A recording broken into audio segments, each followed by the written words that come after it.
Coming up on Mountain News this morning, the Pulaski County community prepares to rally behind a heartbroken family and school as they prepare to say goodbye to a teen athlete who died too soon.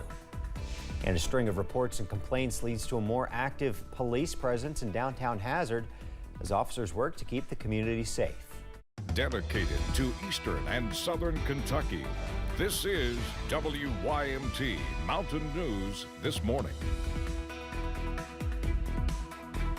Good morning, I'm Keaton Hall. The time is just before 6 a.m. Let's take a look at the weather with Brandon Robinson. Brandon, you got to tell me real quick, what's it like not having Dakota here? Well, it's a little bit different, but we're glad to see you, though. Oh, yeah. Okay. We traded one Tennessee alum in for another one, so I mean that kind of works. That's good. That's good. I'll take that. Exactly. All right, the forecast today, though, as we get into it, we're going to continue to see the possibility of some strong storms later, not today. Today's story is a few scattered showers potentially there and the warmth. We're going to be seeing temperatures that will top out in the mid-80s for a lot of folks later this afternoon. We're scanning a couple of those sprinkles there on live pinpoint Doppler radar. I'm going to zoom in here to maybe Jackson County where they're seeing maybe just a light shower this morning, but most of us not seeing a whole lot of action out there as we start your Wednesday off. Downtown Whitesburg, definitely not seeing any of that this morning. We're going to continue to see, again, the possibility for some dry roads out there this morning. No major issues. Temperatures very mild already. 51 in Grundy is the coldest spot in the region. Most folks are in the 60s and 70s out there this morning. 58 Clintwood, and then 74 in Monticello and Manchester on the other side of the scale. 77 right now in Louisville. Out the door forecast, clouds giving way to some late day sunshine potentially, but it's going to be a breezy and warm day before the chances for showers and storms ramp up tonight. I'll talk all about it coming up here in just a little bit. Keaton. All right, thanks, Brandon. A heartbroken family and community is preparing for a funeral to honor the memory of a Southern Kentucky high school football player. Andrew Dodson died on Monday. He was injured in a practice game Friday night at Pulaski County High School. WYMT's Phil Pendleton talked with several of Dobson's friends about the tremendous loss, but the amazing life their friend lived. He would want me to continue. Friends, many since childhood.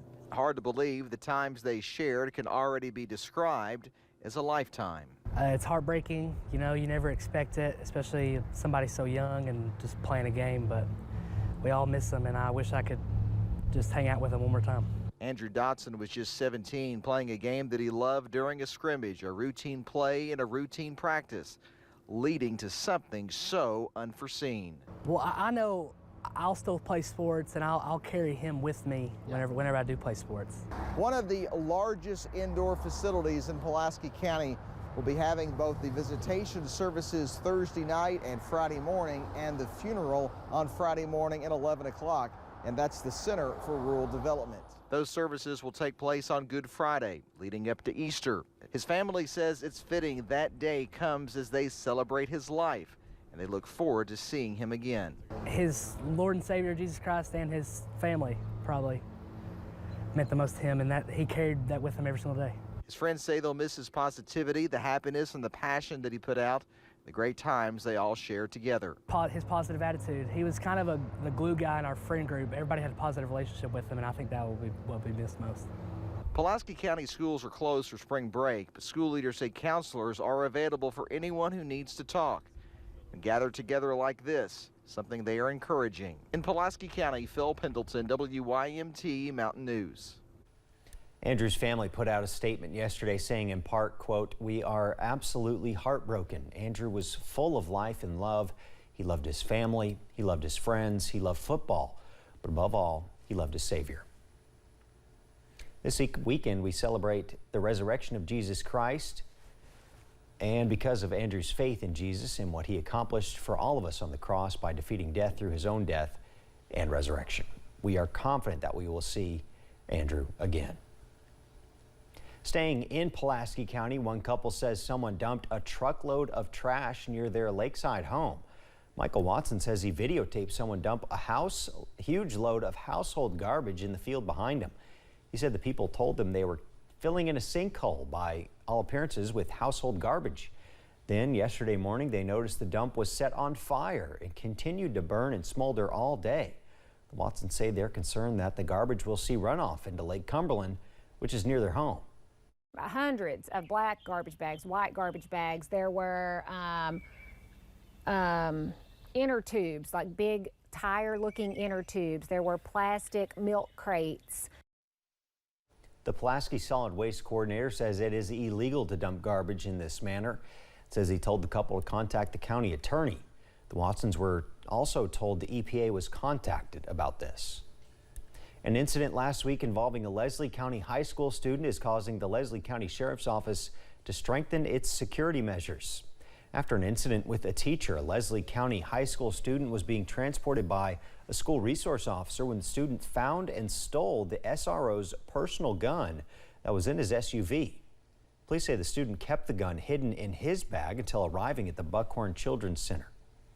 We probably transported 100 juveniles in that vehicle without any kind of cage in it, just so they don't feel like they're incarcerated and have done anything wrong. It's unclear as to what the student's intentions were when taking the gun, but he did hand it over to Buckhorn Children's Center staff once he arrived.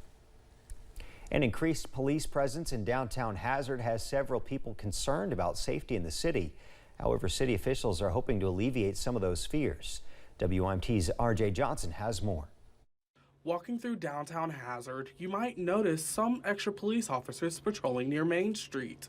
City Manager Tony Eversole says that the city has received complaints of people being harassed and possible safety concerns in the downtown area. He says city officials are working together to help solve the issues and be proactive rather than reactive. It's just something that we're trying to do to let you guys know that when you come here, we're going to protect you. We're going to do our best job that we can possibly do to make sure it's a good event and to make sure you're safe while you're here. Several people I spoke to off camera said that the problem has only gotten worse. However, one business owner says he's grateful that the police are there for extra protection. Yeah, I think that having the police here has been really helpful. I mean, you know, they're part of their community and this is their community, so just having them active in here, and for our kids, they like coming here to the toy store and seeing a cop outside, you know, because those are their heroes. So Eversole said it is going to take the entire community working together to make the city safer. In Hazard, RJ Johnson, WYMT Mountain News. Eversole says if you see any suspicious activity, it's important to contact him or another public official.